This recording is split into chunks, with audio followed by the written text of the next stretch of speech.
Bonjour à tous, bienvenue pour ce 5e rendez-vous de l'actu. Nous allons traiter aujourd'hui du sujet du service public de la petite enfance.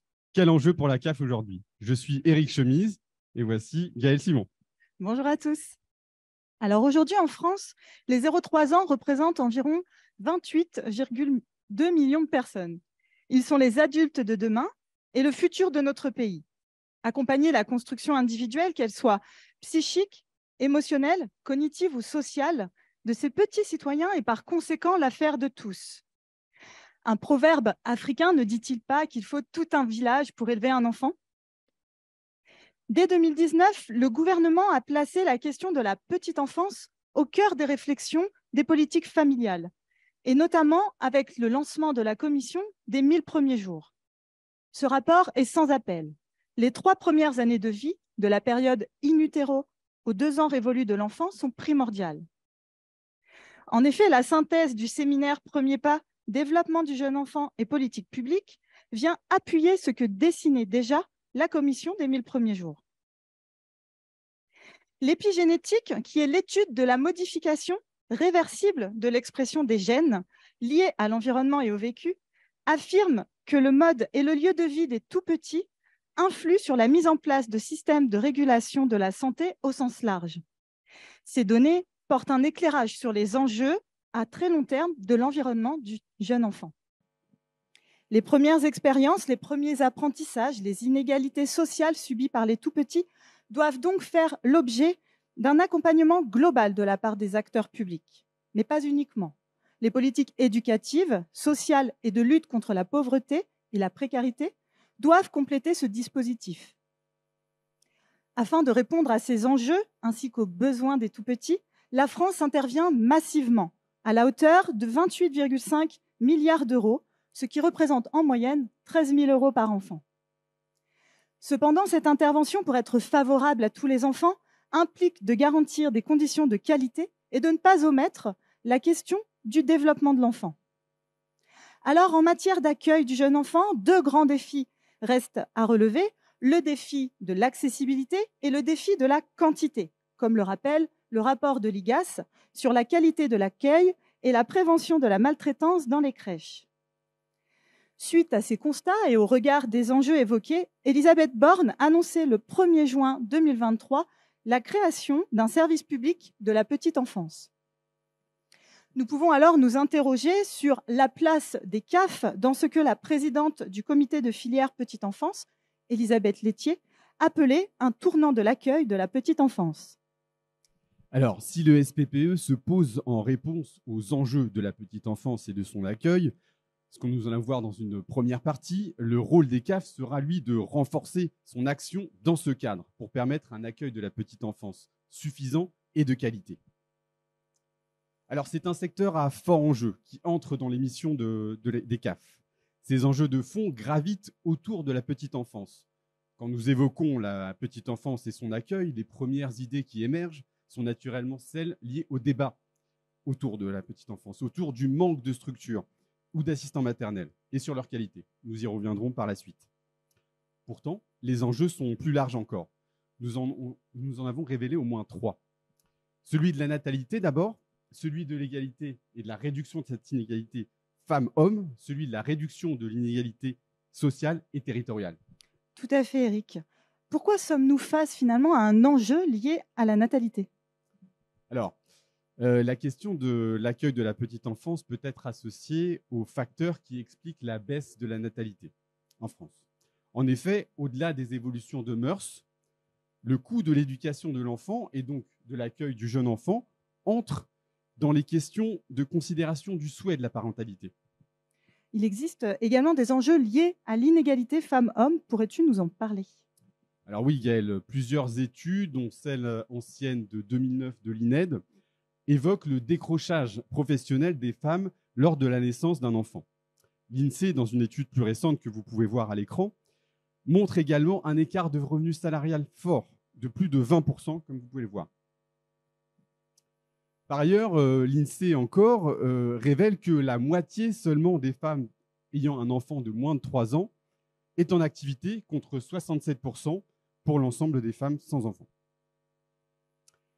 Aujourd'hui encore, si l'on considère les carrières, une inégalité est creusée au niveau du montant des salaires et entraîne un ralentissement aussi au niveau de l'évolution des carrières. Cela a des effets qui ont déjà été évoqués lors d'un précédent rendez-vous de l'actu, sur les pensions de retraite. Il semble qu'il demeure également des inégalités sociales et territoriales. C'est bien cela? Oui, c'est ça. Alors, ce qu'on peut voir, c'est que sur certaines régions, on dispose de moins d'assistants maternels. Donc, comme vous pouvez le voir sur la carte, on a une forte concentration sur le littoral est et également sur le centre de la France, ouest, pardon. Et il y a aussi une disparité de l'offre de structures d'accueil sur le territoire. Une commune sur 4 dispose d'aucune offre d'accueil pour la petite enfance. Et enfin, on pourra dire qu'il y a un enjeu d'égal accès en fonction du niveau de vie. Aujourd'hui, 71% des enfants de familles sous le seuil de pauvreté n'ont pas de recours à une offre d'accueil suffisante. Pourrais-tu maintenant aborder le nombre de places d'accueil? Alors, le constat est connu, les chiffres sont assez évocateurs. On parle d'1,3 million de places et le besoin serait de 200 000 places supplémentaires. De plus, il manque 10 000 professionnels sur les 220 000 existants, selon l'Observatoire national de la petite enfance. Et on estime qu'à l'horizon 2030, 120 000 des assistants maternels, c'est-à-dire la moitié, partiraient à la retraite après leurs bons et loyaux services auprès de nos jeunes enfants.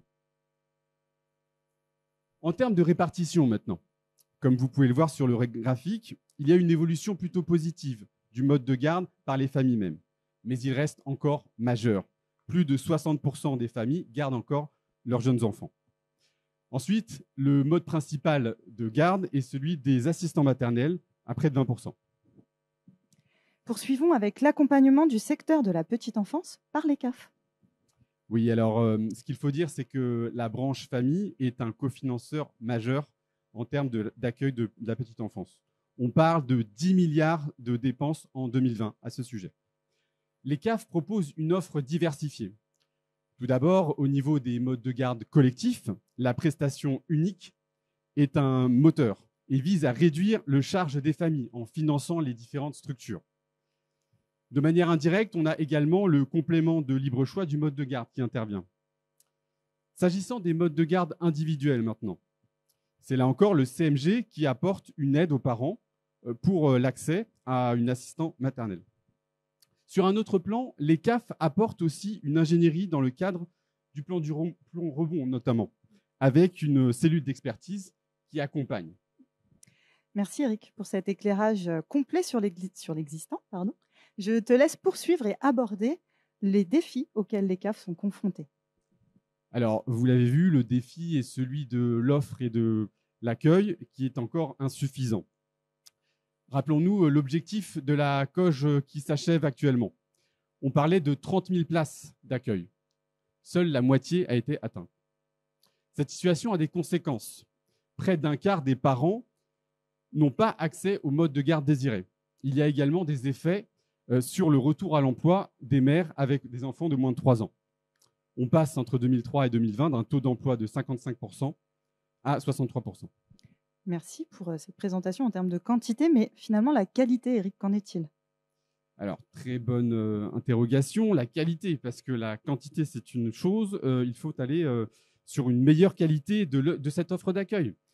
Les parents ne disposent pas d'une offre d'accueil de qualité. Elle est assez irrégulière s'agissant de l'accueil.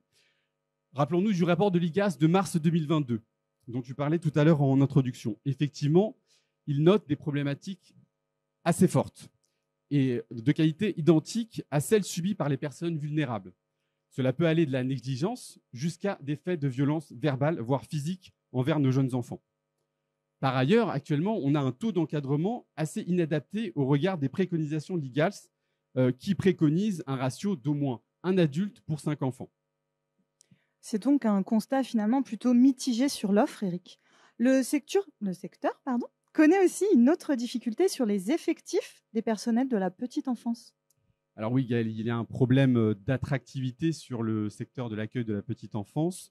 Selon la CNAF, 48% des crèches connaissent une pénurie de personnel. Le constat de la pénibilité aussi subie par les professionnels est un frein à cette attractivité.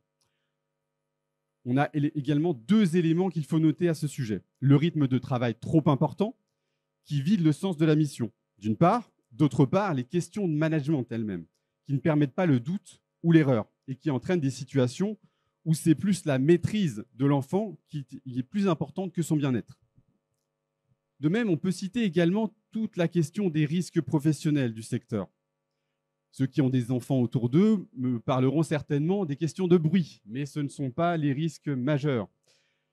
50% des accidents sont liés à de la manutention et 41% des accidents à des chutes.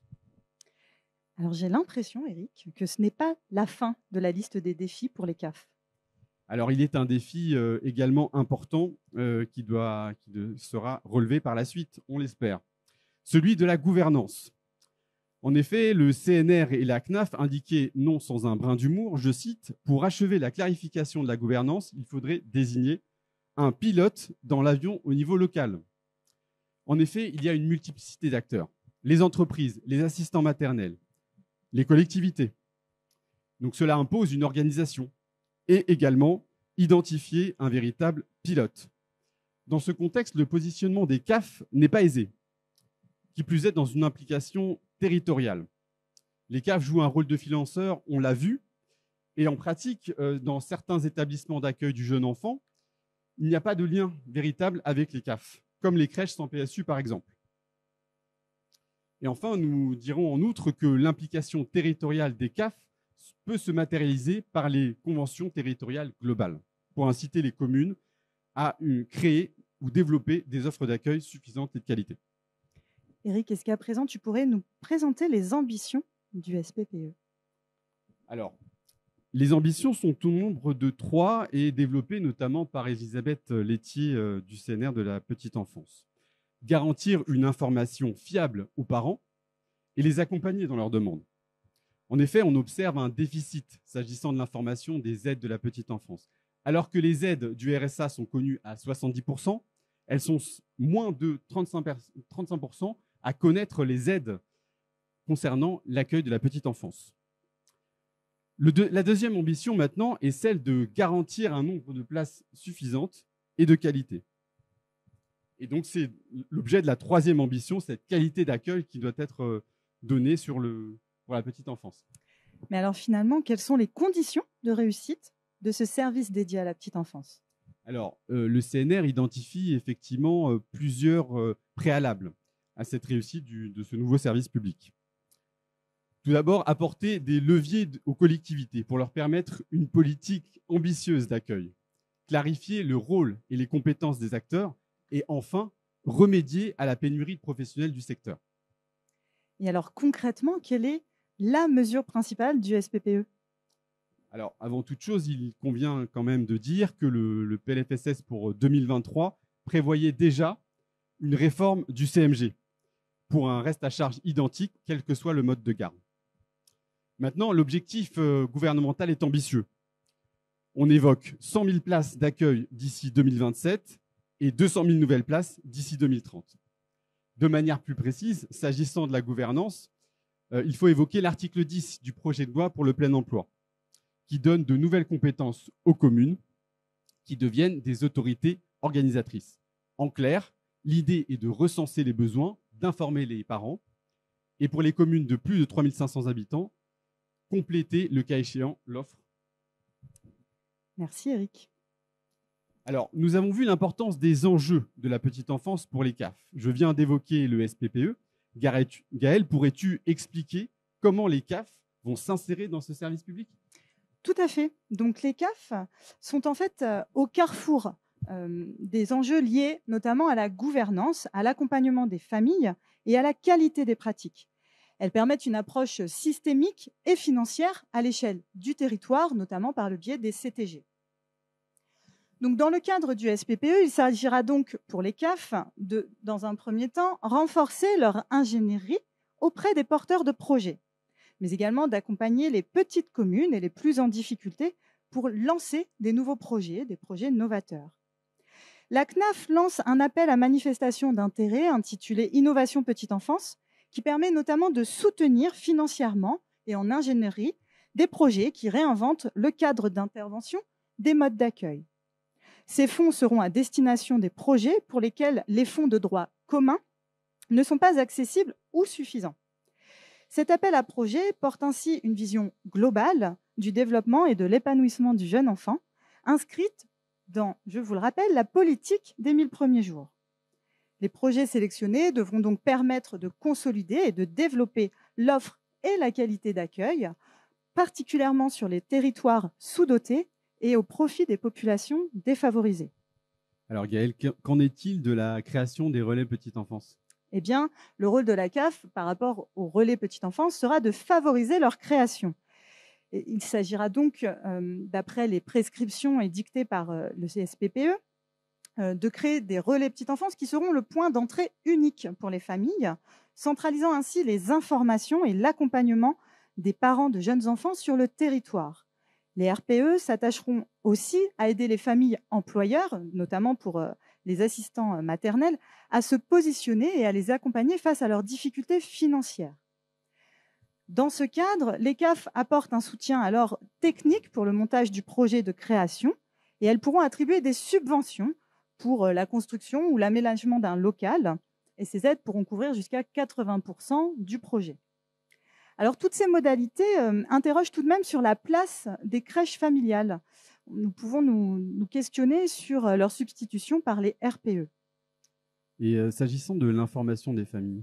Alors, il est demandé de créer une offre d'orientation et d'accompagnement à destination des familles.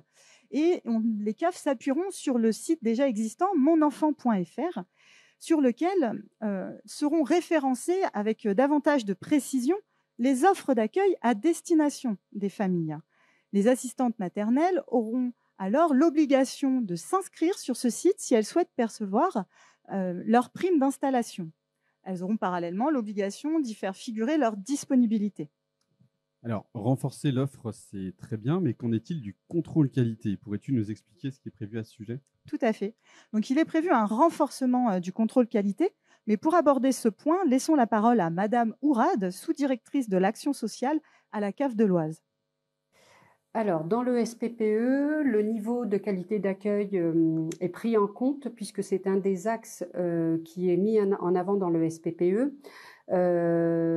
Qui consiste en fait à faire travailler les CAF et les conseils départementaux, donc les services PMI, ensemble de façon à ce qu'elles aient une offre de services en commun en direction des structures.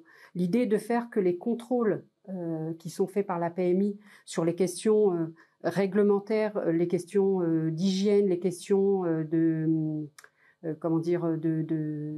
que les structures répondent finalement aux normes.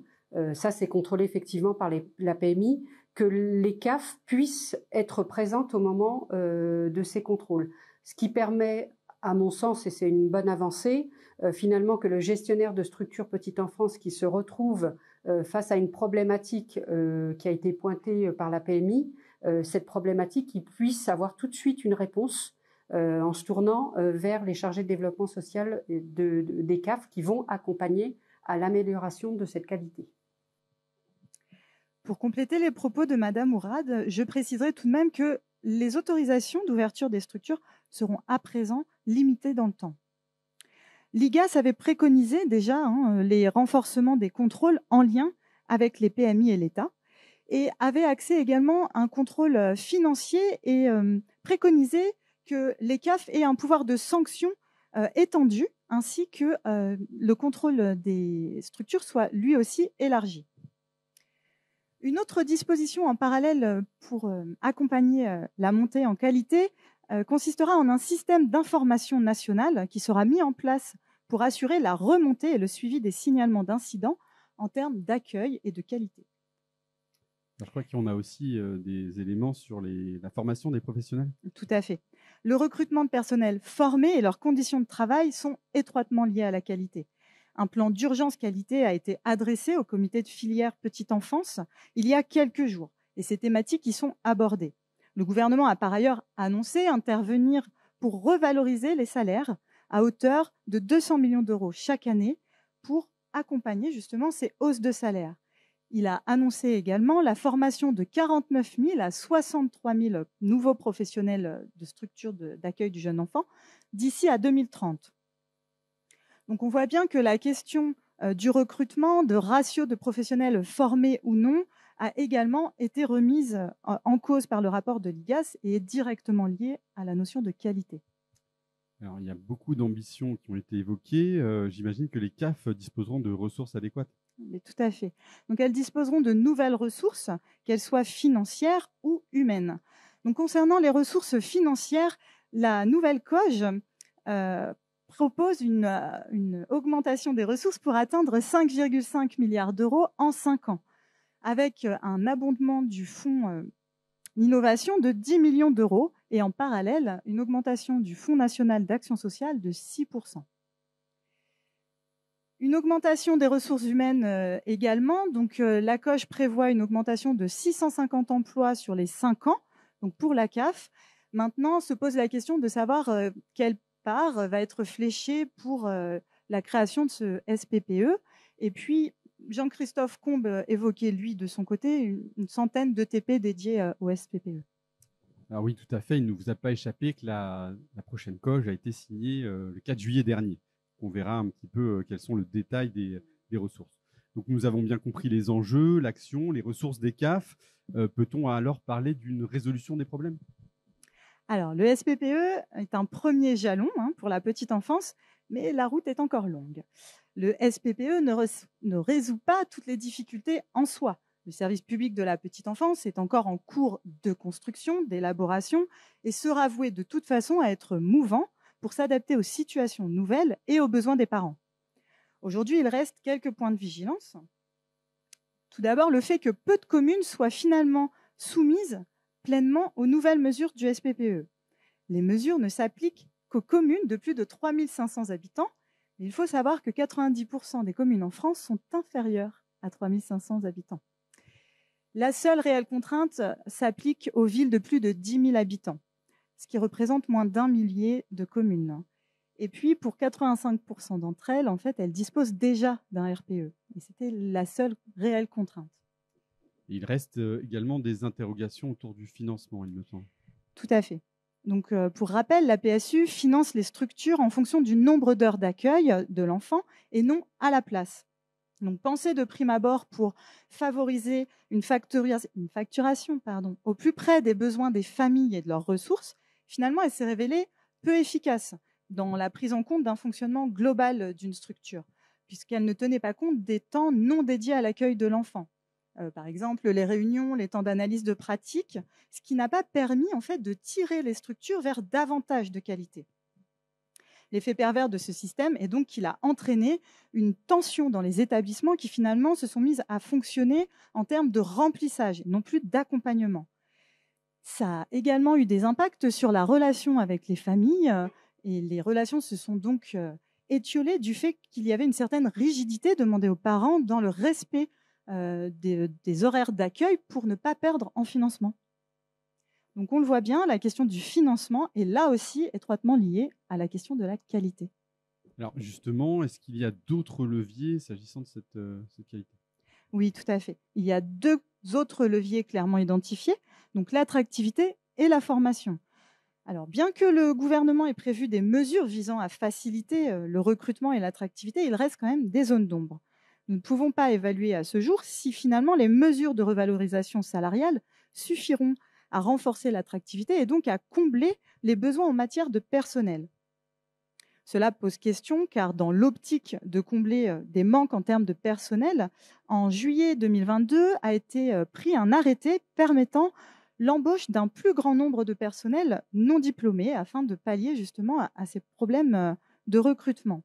Alors cela répondait effectivement à un problème en termes de volume, mais finalement pas en termes d'exigence, de compétences et de qualité. En effet, le niveau de formation des professionnels est corrélé à la qualité de l'offre d'accueil. Et nous pouvons déplorer dans le SPPE l'absence de mesures vraiment concrètes liées à la question de la formation des professionnels des structures ou des assistants maternels.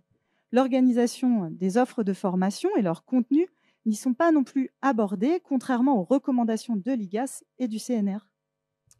Alors Yael, la France n'est certainement pas la seule à gérer l'accueil du jeune enfant.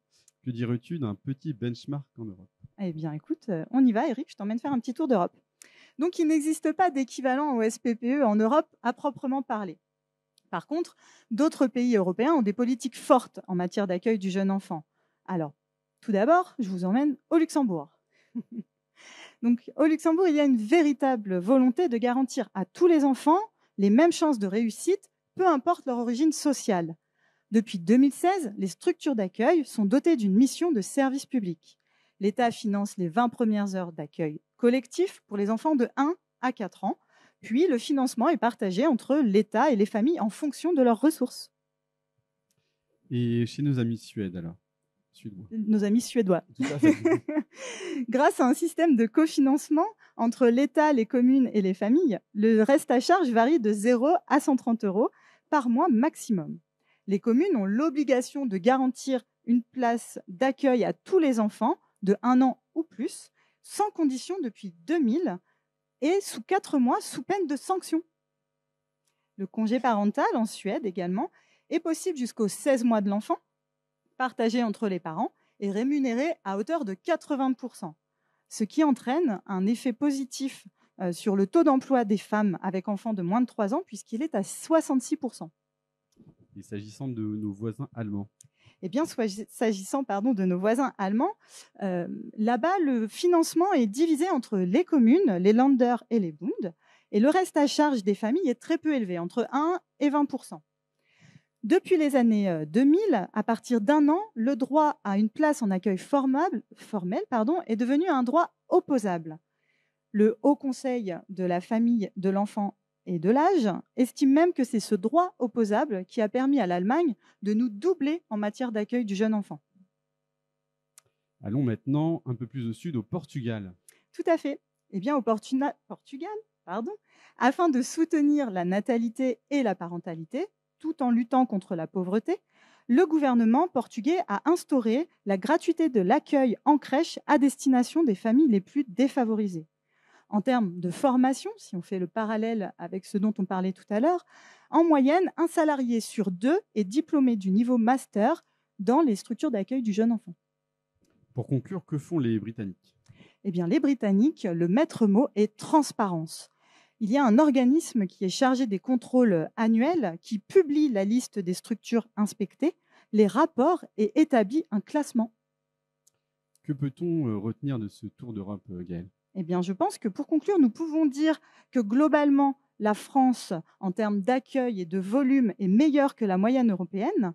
Néanmoins, concernant l'accessibilité et la prise en charge de la qualité, nos voisins européens sont quand même parfois meilleurs que nous. Merci Gaëlle pour ce beau tour d'Europe. En conclusion, gageons que la réussite de l'action des CAF en coordination avec les autres acteurs entraînera des conséquences fortes sur d'autres pans des politiques publiques. L'emploi. Il n'est pas anodin que le sujet de l'accueil des 0-3 ans est imbriqué avec les autres. Plus encore, l'amélioration de l'offre d'accueil induit une réduction de certaines inégalités, on l'a vu. Par ailleurs, nous devons nous interroger sur une question terre à terre, mais néanmoins essentielle. Quelle est l'attente réelle des familles? En effet, le rapport d'Amont de 2021 évoque ce chiffre intéressant.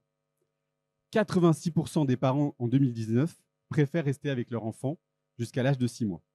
Alors, au-delà de l'accueil, il est intéressant de nous interroger, à notre avis, sur la politique de congé parental.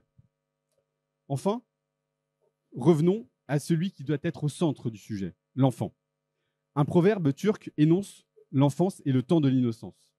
Afin de les préserver, il est essentiel, selon nous, que tous les acteurs de la petite enfance y travaillent efficacement, ensemble. Merci. Merci à tous.